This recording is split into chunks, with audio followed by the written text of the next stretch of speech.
Banking chapter पूरा खत्म हो गई थी हमारी। और देखो यहाँ पे aggregate demand and related concept chapter 7 पहला क्लास। चलो रिवीजन नहीं बट सारे इंपॉर्टेंट टॉपिक हम कवर करेंगे, जो एग्जाम में आता है वो भी लिखेंगे। क्वेश्चन आंसर कैसे लिखना है वो डीपली डिस्कस करेंगे। लिख लिया सबने टॉपिक अपनी कॉपी में? क्लास 1 आगे देखते हैं।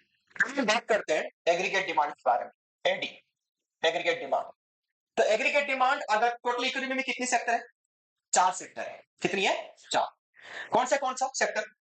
House hold, firm, government and foreign sector. Household के हम कौन सी सिंबल को लेते हैं यहाँ पे? मैं लिख देता हूं पहले sector household plus firm plus government plus foreign sector. फिर हाउस होल्ड की क्या ले लेते हैं यहाँ पे? कंजप्शन प्लस फार्म की क्या लेंगे? इन्वेस्टमेंट।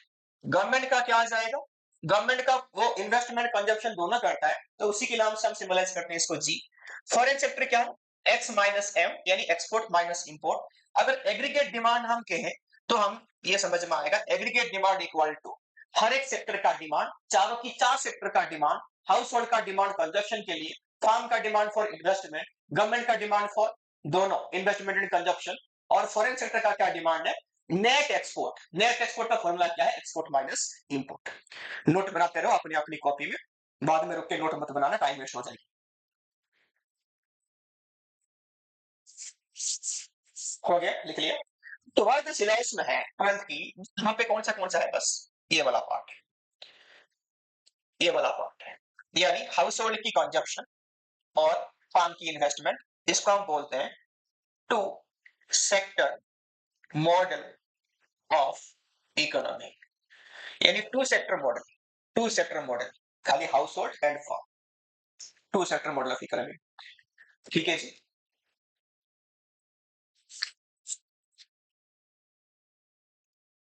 नेक्स्ट लिखो।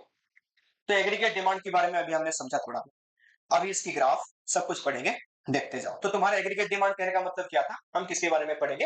हाउस होल्ड एंड फार्म के बारे में पढ़ेंगे बस। ठीक है जी। तो लिखो टेबल,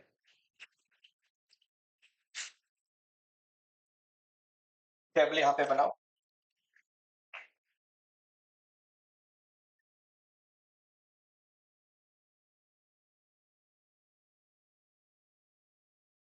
इनकम, कंजप्शन, इन्वेस्टमेंट, और यहां पे क्या आ जाएगा? AD. Income, Y for income, C for consumption, I for investment, और सी प्लस आई दोनों को प्लस कर दो, ये आ जाएगा एग्रीगेट डिमांड, क्योंकि हम two sector model of economy में है। किसमें है? Two sector model economy. Income को हम मान के चलेंगे स्टार्टिंग से, इनकम स्टार्ट कहां से होगी? जीरो से, क्योंकि इकोनॉमी हम जो पढ़ते हैं किसके ऊपर पढ़ते हैं? ह्यूमन बिहेवियर, बिजनेस यूनिट, इन सब के ऊपर इकोनॉमी सोर्सेस होती है। तो चाहे बिजनेस हो, चाहे इंडिविजुअल इंसान हो, हर किसी की स्टार्टिंग कहां से होती है? जीरो से। कहां से होती है? जीरो से। तो इसलिए एक एजम्पशन लेके मैं स्टार्ट किया कि इनकम है जीरो। देखो, जीरो, 100, 200, 300, 400, 500, 600, यहां तक ले लो। 100 तक गैप लिया, इसके पीछे कोई लॉजिक नहीं है, बस कैलकुलेशन इजी करने के लिए हमने ये लिया। Done. Consumption, consumption even when includable is zero. सबको याद हो कुछ ना कुछ पॉजिटिव कंजप्शन रहता है। तुम्हारे पास एक भी रुपए की इनकम नहीं है फिर भी तुम कंजप्शन कर रहे हो, तो इसी को हम क्या बोलते हैं? Autonomous consumption. क्या बोलते हैं? तो स्टार्ट कहां से होगी? 40। कोई ना कोई पॉजिटिव पॉइंट से स्टार्ट करो। 40, फिर आ जाओ 120, फिर आ जाओ 200, 280, 360, हो गया जी। 420, 440, लास्ट में लिखो 520। ये 80 80 का गैप दिया हमने, कोई लॉजिक है इसके पीछे 80 80 का गैप देना? नहीं है, बस सेम सेम कैलकुलेशन इजी कर। इन्वेस्टमेंट है, नोट में यहां पर डालना। हाँ बिल्कुल, बहुत बढ़िया। तो इन्वेस्टमेंट अगर हम समझ रहे हैं इस केस में, तो हर यहां पे हम मान के चलेंगे इन्वेस्टमेंट इज ऑटोनोमस। क्या मान के चलेंगे? ईच लेवल ऑफ इनकम पे इन्वेस्टमेंट सेम ही रहेगी, ये हमारा एजम्पशन है। 20 20 लेके चलते हैं। 20 20, 20 20, 20, फिर 20 लास्ट में, दोनों को प्लस कर, हमारा एडी आ जाएगा सी प्लस 60, 140, 220, 300, 380, 460, 540। तो ये हमारा क्या हो गया सबका।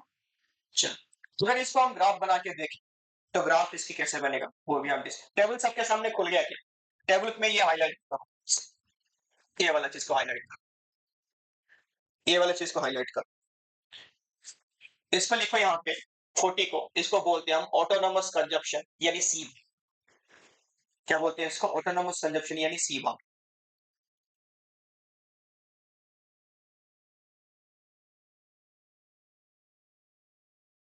तो लिखा सी बार, ठीक है जी। जीरो पे क्या हो गया यहाँ पे 40, 40 ऑटोनोमस कंजप्शन सी बार। डेफिनेशन जो आएगा मैं लिखा दूंगा, डेफिनेशन जैसे ही सबको पता होगी, even when income level is zero, there is some positive consumption, it is known as autonomous consumption. ठीक है जी, वो लिखेंगे बाद में। तो बनाओगे इसकी ग्राफ।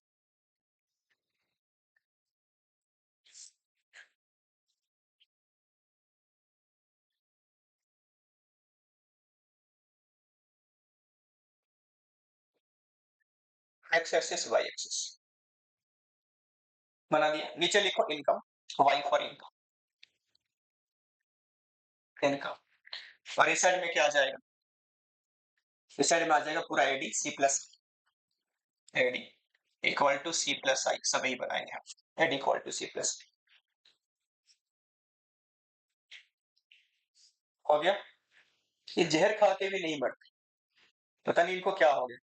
जैसे पुराने जमाने में थे नहीं बहुत सारे पहाड़ के ऊपर जाके तपस्या करते थे, हे ब्रह्मदेव हमें मृत्युंजय का वरदान दे दो। बता, जहर खा के वो केक नहीं होता, वो टीवी में आ रहा आता है, खाए घर के अंदर मरे बाहर जाकर। कुछ नहीं हुआ, ये बाहर भी गए वापस भी आ गए, पूरा का पूरा केक खा गए, 3 केक खा गए, फिर भी नहीं मर रहे भैया। हम्म चलो लिखो।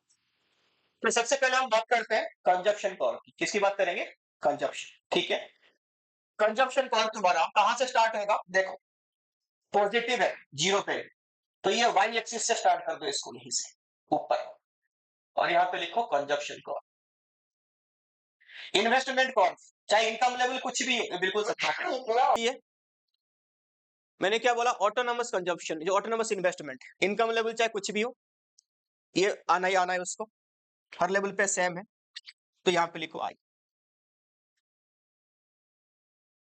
ये हो गया आई, ये हो गया सी, यहाँ पे लिखो 20, यहाँ पे कर दो 40।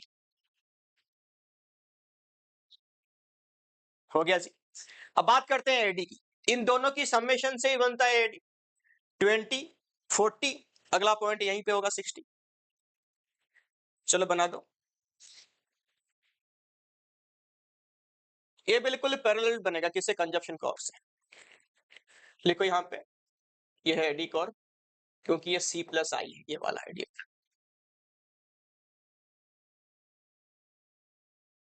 हो गया, सबका बन गया। अब देखो बड़ा ध्यान से सुनते जाओ, कौन सा कर्व कैसे क्यों बना। कंजप्शन कर्व ये हुआ slopes upward, upward slopes, and start कहां से होगा? 40 से। 40 से क्यों स्टार्ट हुआ? Because of autonomous consumption. और अपवर्ड स्लोप क्यों हुआ? क्योंकि हम दोनों जो कंपेयर कर रहे हैं इनकम के साथ कंजप्शन को, दोनों के बीच में रिलेशनशिप क्या है? पॉजिटिव। देखते हैं पॉजिटिव क्या होता है। अगर इनकम बढ़ा तो साथ में कंजप्शन भी बढ़ते जा रहा है, तो इसलिए दोनों सेम डायरेक्शन में बढ़ रहे हैं, इसलिए इसको हम क्या बोलते हैं? दोनों के बीच में जो रिलेशनशिप है, रिश्ता है, वो क्या है? पॉजिटिव वाला। इसलिए स्लोप्स क्या हुआ यहाँ पे? अपवर्ड। तो पहले लाइन यही लिखना, स्टार्ट कहां से होती है? 40 से, बिकॉज ऑफ ऑटोनोमस कंजप्शन। और स्लोप कैसा है इसका? अपवर्ड। क्यों? Relationship positive. पहला सेंटेंस आ गया। सेकंड सेंटेंस लिखो, आई, आई कैसे बना? आई यहां पे बिल्कुल सपाट है, क्या बोलते हैं इसको? Horizontal straight line parallel to X axis, because of autonomous investment. Autonomous investment क्या होता है? आगे लिख देना, at any level of income investment remain same constant, इसलिए ये क्या बना तुम्हारा? Straight line parallel. उसके बाद AD curve, AD curve start कहां से हुआ? 60 से, बिकॉज ये दोनों का समेशन है, तो इसलिए स्टार्ट यहां से हुआ। और ये भी स्लोप्स कैसा है इसका? अपवर्ड है। और ध्यान रखना, ये बिल्कुल पैरेलल किससे है? कंजप्शन कर्व से। क्या क्यों हुआ parallel? Because of autonomous investment. Because of क्या लिखा? Autonomous investment. अब सुनो,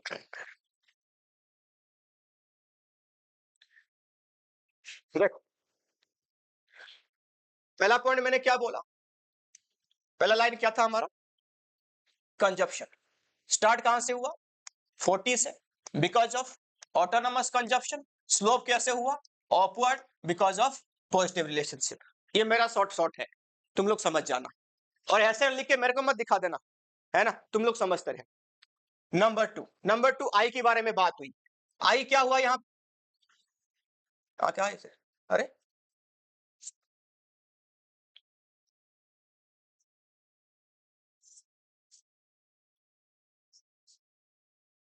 तो आई यहाँ पे क्या हुआ बताओ, ये पैरेलल है किससे, एक्स एक्सिस से। किसे पैरेलल, ये एक्स एक्सिस से। क्यों, because of autonomous investment. Autonomous investment क्या होता है, चाहे इनकम लेवल कुछ भी हो, ये तुम्हारा क्या रहेगा, सेम रहेगा। थर्ड रिवाइज कर लेते हैं। थर्ड क्या है, एडी। एडी कर्व कैसे बनेगा रे, हाँ, एडी कर्व कैसे बनेगा, ये भी स्लोप्स अपवर्ड होगा। और स्टार्ट कहां से होती है तुम्हारा, 60 पॉइंट से स्टार्ट हुआ। क्यों स्टार्ट हुआ, ये समेशन है किसका, सी एंड आई का समेशन है। हो गया। एस क्या है, एग्रीगेट सप्लाई। एक बढ़िया सा इक्वेशन डालो, S equal to C plus S equal to 1 equal to Y equal to 90 degree.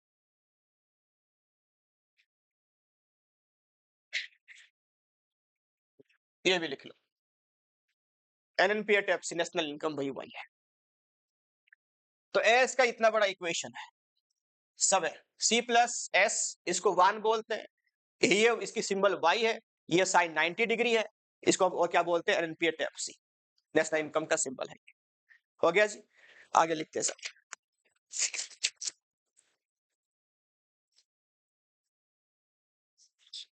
इसका टेबल लेकर आओ सामने।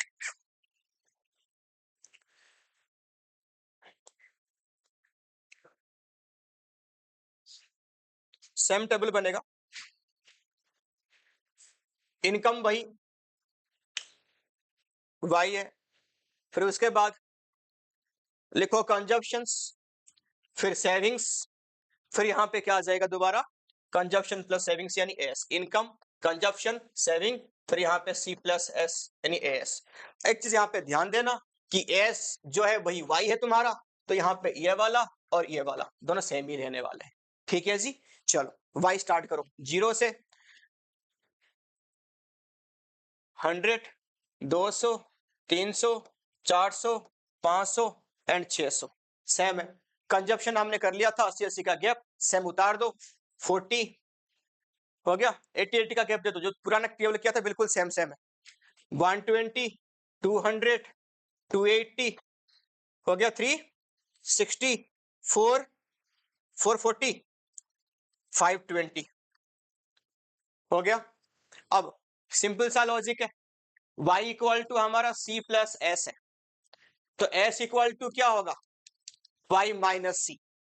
तो s यहां पे निकाल लो, y से माइनस करके c को सामने सामने लिखा है।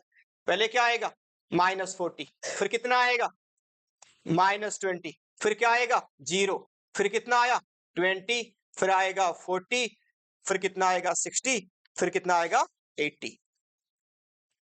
हो गया। और हमें पता है y equal to S C plus, जो भी सोचना है सोचो, तो सेम सेम यहां पे भी उतर जाएगा।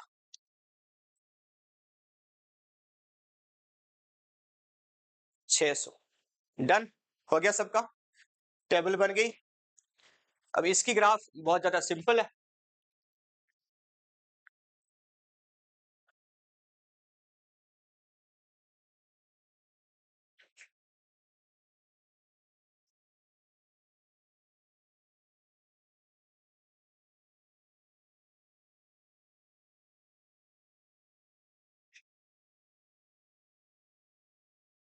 स्टार्ट करो ओरिजिन से, बिल्कुल ऐसे जाएगा, अपवर्ड स्लोप होते जाएगा स्ट्रेट लाइन।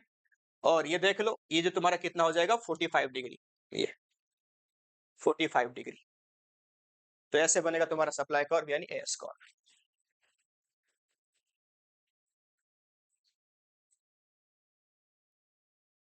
हो गया। सवाल पूछता है कि एस कर्व हमेशा 45 डिग्री क्यों होता है, तुम्हारा एजम्पशन क्या बोलता है, एजम्पशन ही है 45 डिग्री क्यों होता है, लिखो। लिखो y करके लिखो, y ये 45 डिग्री क्यों है, y करके लिखो। हो गया। S कॉर्फ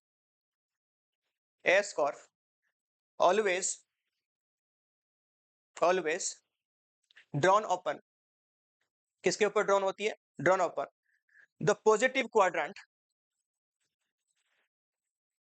which consist of a total degree value, total degree value that is 90 degree. क्या लिखा, 90 डिग्री। हो गया। एज पर एजम्पशन हो गया, there are two part of a income, लिखो that is consumption and savings. Consumption के लिखा savings. हो गया। कमा देकर आगे लिखो, अकॉर्डिंग टू एजम्पशन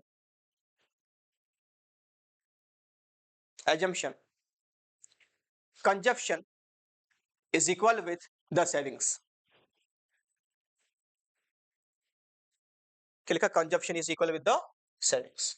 अगर कंजप्शन सेविंग से इक्वल हुआ तो मैं नहीं पता कि y equal to C plus S है ना, और y हमेशा तो 90 रहेगा और ये दोनों क्या रहेंगे, equal, C equal to S.